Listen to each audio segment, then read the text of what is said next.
আসসালামু আলাইকুম ওয়া রাহমাতুল্লাহি ওয়া বারাকাতুহু। পিনাকি ভুল করেছে নাকি ইচ্ছাকৃতভাবে কোনো একটা দলের এজেন্ডা বাস্তবায়ন করতে প্রপাগান্ডা চালিয়েছে? পিনাকি ভট্টাচার্যকে নিয়ে আমি একটা ভিডিও করেছিলাম এবং সে এই যে সংখ্যানুপাতিক পদ্ধতিতে নির্বাচনের বিরোধিতা করতে গিয়ে যেই সব যুক্তিগুলো দিয়েছে, এই যুক্তিগুলোর বিরুদ্ধে আমি কথা বলেছিলাম। কিন্তু অনেকেই কমেন্ট করে থাকেন, ভাই ভুল মানুষ করতে পারে, সে ভুল করেছে বা এই বক্তব্যটা তার ভুল, বা অনেকেই বলে থাকেন যে তার সব কথা সঠিক না, বা জামাতের লোকজন তার সব কথা সঠিক বলে মনে করে না।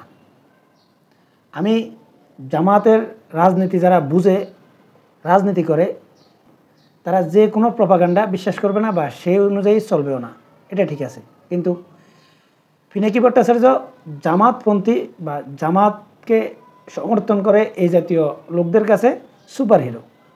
এর অনেকগুলো কারণ রয়েছে, কারণ তার ভিডিওর কোয়ালিটি এবং তার জ্ঞানের কোয়ালিটি এবং মানুষকে বোঝানোর যে পদ্ধতি, এই সব কিছুই অসাধারণ।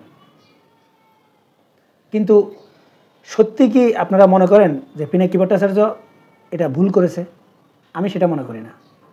আপনারা যদি পিনাকি ভট্টাচার্যের নিয়মিত যারা দর্শক বা নিয়মিত যারা শ্রোতা, তারা একটু চিন্তা করে দেখেন তো, পিনাকি ভট্টাচার্যের যেই চিন্তাধারা, তার যেই বিভিন্ন বিষয় নিয়ে তার ব্যাখ্যা বিশ্লেষণ বা তার বিভিন্ন জিনিস নিয়ে তার যেই ভিডিও করার কোয়ালিটি, সব কিছু মিলে সে যে ভিডিওটা করেছে এটা তার সাথে ন্যূনতম যায় কিনা, এবং তার এই ভিডিওতে এটা প্রমাণ করে সে পুরনো বাংলাদেশ দেখতে চায়, পরিবর্তন আসলে সে দেখতে চায় না।